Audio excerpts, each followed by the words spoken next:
Pour continuer à faire des vidéos, j'ai besoin de votre soutien. Commentez, likez et abonnez-vous à ma chaîne. Merci à tous.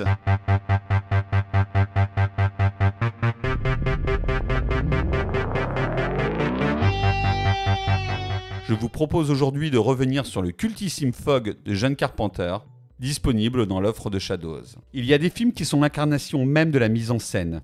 Des œuvres parfaites qui n'ont pas besoin d'une ornementation inutile, de pirouettes scénaristiques ou d'effets spéciaux hors de prix.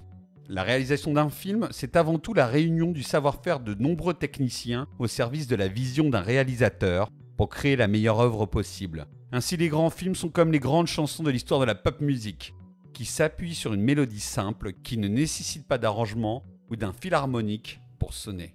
Fog, du point de vue de son montage, de ses cadrages ou de sa musique, peut sembler simple de prime abord. Pourtant, ce fut le long métrage qui demanda le plus de travail à John Carpenter, nécessitant de nouvelles prises de vue après le tournage et un temps de montage très conséquent. Le résultat à l'écran est un sommet de l'angoisse grâce à une mise en scène d'une rigueur implacable. En effet, Fog n'est pas seulement un grand film fantastique, c'est aussi un manifeste du classicisme au cinéma au sens le plus noble du terme. Rigueur des cadres, utilisation du hors-champ, emploi de musique diégétique, c'est-à-dire des extraits musicaux venant d'une source sonore visible à l'écran. Le film de Carpenter est un cours de cinéma à lui tout seul, digne des œuvres les plus mémorables de l'âge d'or du cinéma américain. John Carpenter a réalisé Fog après avoir signé un biopic sur la vie d'Elvis Presley pour la télévision américaine, qui lui a permis de rencontrer son acteur favori, Kurt Russell. Sur Fog, il est à la tête d'un budget modeste d'$1 million, cependant largement supérieur aux $325 000 d'Halloween. Les sources divergent concernant l'origine du projet. Certains évoquent un voyage en Angleterre avec la productrice Debra Hill où il aurait été inspiré par les intempéries. D'autres citent un film anglais intitulé The Crawling Eye aux USA qui aurait marqué le réalisateur américain et qui conte l'histoire d'une brume qui dissimule des extraterrestres belliqueux. Enfin, plusieurs critiques expliquent que Carpenter aurait été influencé par un fait divers qui se serait réellement passé aux USA il y a très longtemps. Une ville américaine se serait débarrassée d'un bateau de lépreux près de Santa Barbara en Californie. Fog est avant tout un hommage aux pères fondateurs de la littérature fantastique, que sont Lovecraft et Poe. Ce n'est donc pas un hasard si le film s'ouvre sur une citation de Poe dont l'univers hante tout le film. L'écrivain originaire de Boston a dans la plupart de ses contes évoqué un passé qui vient hanter le présent, que ce soit dans Le Chat Noir ou La Chute de la Maison Usher.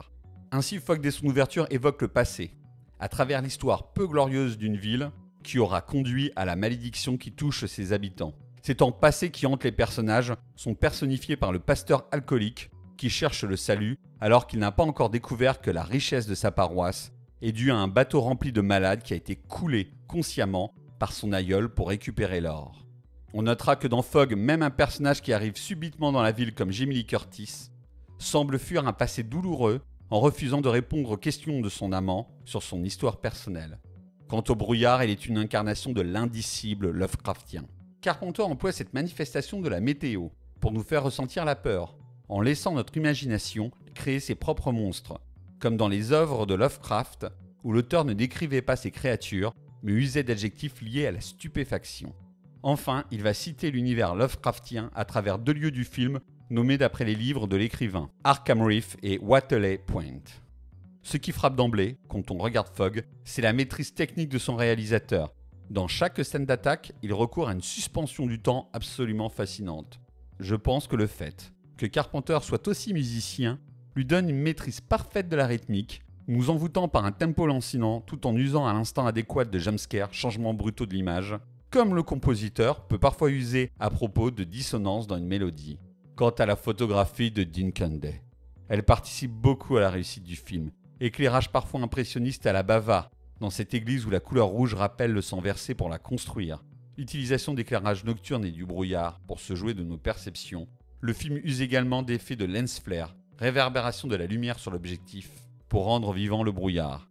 Dean Cundey signe ici l'une des plus belles photographies de toute sa carrière.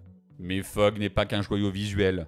La musique de John Carpenter est essentielle pour distiller une ambiance mortifère, avec ses ritournelles au synthétiseur et ses instrumentaux presque martiaux qui évoquent la marche des lépreux dans le brouillard. De plus, le réalisateur américain a une idée de génie en faisant de l'actrice Adrienne Barbeau une animatrice radio.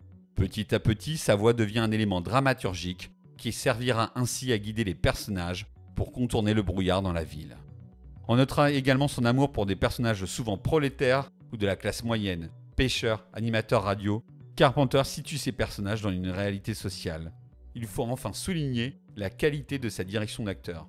Tout le casting est excellent et participe à la réussite du projet. Fog est un grand film fantastique, une œuvre cauchemardesque qu'il est indispensable d'avoir vue.